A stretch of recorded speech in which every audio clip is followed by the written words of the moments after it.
Hey guys, I just finished rewatching Avatar: The Last Airbender, and I'm here to bring you my review and more just my thoughts on what I would expect for a sequel series to this. I know we already have Legend of Korra, but I'm going to delve into my opinions about that. So upon rewatching this series, I got brought back to the years ago that I watched this show and just fell in love with the characters. I mean, Zuko and his relationship with his uncle is so emotional. Like, you almost tear up at some points in time. Like, it's so incredible. And for this to be a kids show, I would want my children someday to watch this. It's so excellent. It has some really good morals and messages to get across to people. It's like some kids shows are really just, the writers are just like, whatever, kids are stupid, let's just throw this message out to them. But not Avatar: The Last Airbender.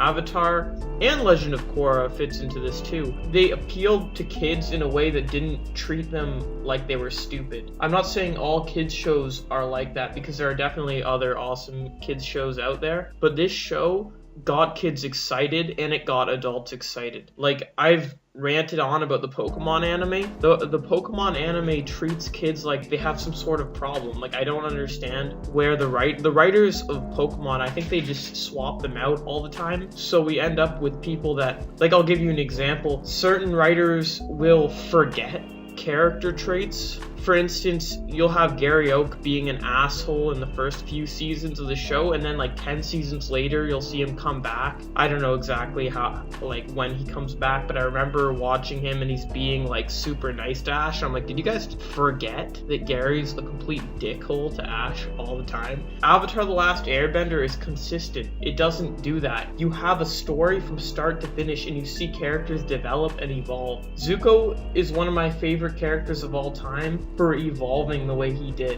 Now, speaking of Zuko, we know that there's supposed to be a follow-up series eventually, suggested by the ending of Avatar: The Last Airbender. Spoiler, so pause it now. I'm gonna say it. 3, 2, 1. At the end of Avatar: The Last Airbender, we have Zuko going up to his father in like the prison cell, Fire Lord, and saying, "Hey, tell me where my mother is. I need to know where she is." We are left on that cliffhanger that his story is going to continue, and he's a character that I love so much, and I'd like to see more of Iroh. Iroh makes me die of laughing sometimes, and I love every character in this anime for the most part, anime, cartoon, whatever, but I want to see Zuko's story continue. We got The Legend of Korra, which was a fairly good show. I feel, to me, it wasn't quite as good as Avatar: The Last Airbender, but it was definitely worth watching. Like, I would say I give Avatar like close to a 10 out of 10, and I give Korra a 7 or 8 out of 10. Maybe it has most to do with the fact that Iroh and Zuko's story were included in Avatar: The Last Airbender. I feel that when I was watching Legend of Korra, if I ever got bored with the main story, there was nowhere I could turn. Like, there was no side stories going on, so I just kind of ended up accepting that I had to push through my boredom. But Legend of Korra was excellent. However, I want a story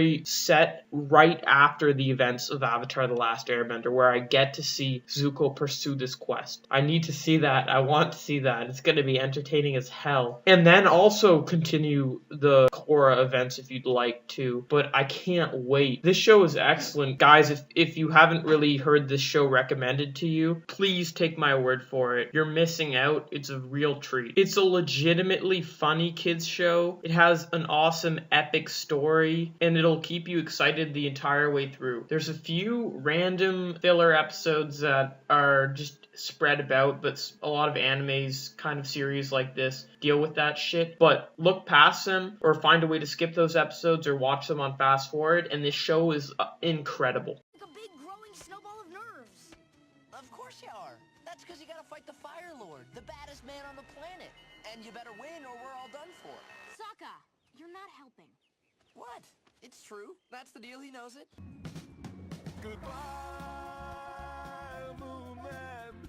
As always, guys, thank you so much for watching. I would greatly appreciate it if you gave this video a like and you subscribe to my channel, put a comment, tell me what you guys think, and thank you so much again.